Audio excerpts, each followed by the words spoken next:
আসসালামু আলাইকুম বন্ধুরা, আশা করি আপনারা সবাই ভালো আছেন। প্রতিবারের মতো এবারও আমি আপনাদের সাথে বাংলাদেশের বর্তমান সমসাময়িক রাজনৈতিক বিষয় নিয়ে আমার মতামতটি আপনাদের সাথে শেয়ার করছি।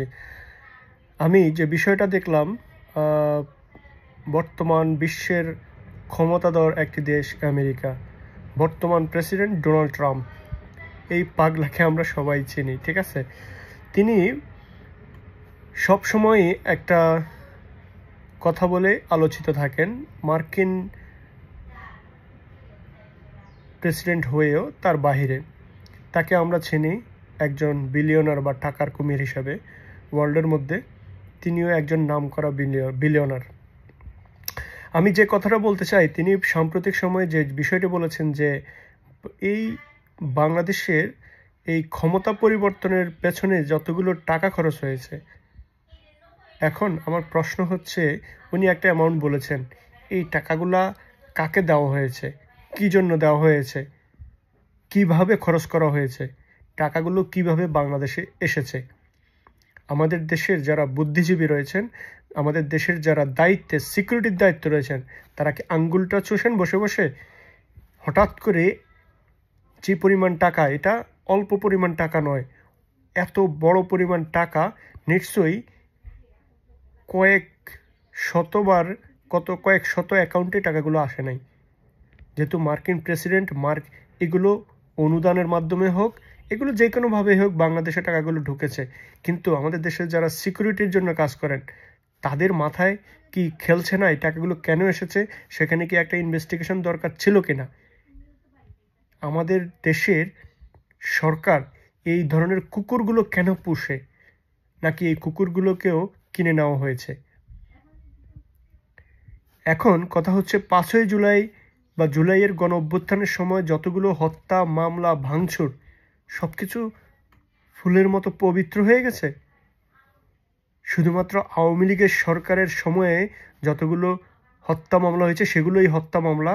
আওয়ামী লীগের সমলে কোনো বিচার পাওয়া যায় নাই, সেগুলোর জন্যই কান্নাকাটি করা হয়েছে। আমরা একটা সুস্থ বাংলাদেশ চেয়েছিলাম, যেখানে জাস্টিস থাকবে। আজকের বাংলাদেশে কি জাস্টিস আছে? জাস্টিস তো নাই। তাহলে আমরা কেন যুদ্ধ করেছিলাম? তাহলে কেন আমরা রক্ত দিয়েছিলাম? আমার ভাই আজকে জেলখানায় কেন? আমার ভাই আজকে জেলখানায় কেন? এই প্রশ্নের উত্তর কে দেবে? আজকে ডোনাল্ড ট্রাম্পের কথা অনুযায়ী বাংলাদেশে আরেকটি গণনা করা দরকার, সেই টাকাগুলো কাদের মাধ্যমে এসেছে। বাংলাদেশের যে হত্যা হয়েছে, পুলিশ হত্যা হয়েছে, মেট্রো রেলে আগুন দেওয়া হয়েছে, এগুলো রাষ্ট্রদ্রোহিতার কাজ। এগুলোর বিচার কে করবে? আবারও বলছি, এগুলোর বিচার কে করবে? এগুলোর বিচার হতেই হবে। আওয়ামী লীগ সরকারের আমলে যদি একটা খুন হয়, আওয়ামী লীগ সরকারের আমলে যদি একটা মানুষ বিচার না পায়, সেটাও যেমন অপরাধ।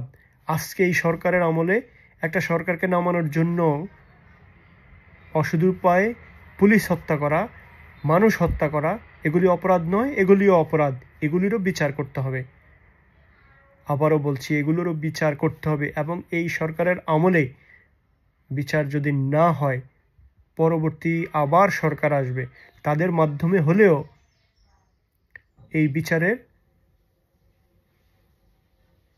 কাঠগড়ায় দাঁড় করিয়ে সেটা নিশ্চিত করতে হবে। না হলে আবার যে সরকার আসবে, তাদেরকে নামানোর জন্য আবার আমেরিকান সরকার টাকা দেবে, টাকা আনবে, সরকারকে নামাবে, এদেশের লক্ষ লক্ষ মানুষকে রাজপথে নিয়ে আসবে, সেখান থেকে আবার শত শত লাশ পড়বে, সারা বাংলাদেশের রক্তের বন্যা বইয়ে যাবে। আমাদের রক্তের দাম নাই? আমাদের রক্তের, এক ফোঁটা রক্তের কি দাম নেই ভাই আপনাদের কাছে? যারা রাজনীতি করেন, যারা রাজনীতি করে বাংলাদেশে, তাদের পরিবারের 90% লোক বাংলাদেশে থাকে না। আমাদের লক্ষ লক্ষ গরিব মানুষের ট্যাক্সের টাকা দিয়ে তারা তাদের ছেলে মেয়েদেরকে বিদেশে রাখেন, এরপরে বিদেশে পালিয়ে যান। আর এই লক্ষ লক্ষ তরুণ প্রজন্ম যারা হতাশ, লক্ষ লক্ষ তরুণ প্রজন্ম যাদের চাকরি নেই, লক্ষ লক্ষ তরুণ প্রজন্ম আজকে তারা জানে না কালকে কি হবে। শিক্ষা ব্যবস্থায় ধস, চাকরির বাজারে ধস, জীবন জীবিকার মান উন্নয়নে ধস। কোথায় যাবেন? আমরা কি করছি? এই প্রশ্নগুলোর উত্তর কে দিবে? আপনি প্রস্তুত থাকুন। আপনাদের কাছ থেকে তরুণ প্রজন্ম প্রত্যেকটা প্রশ্নের উত্তর বুঝে নেবে। ধন্যবাদ।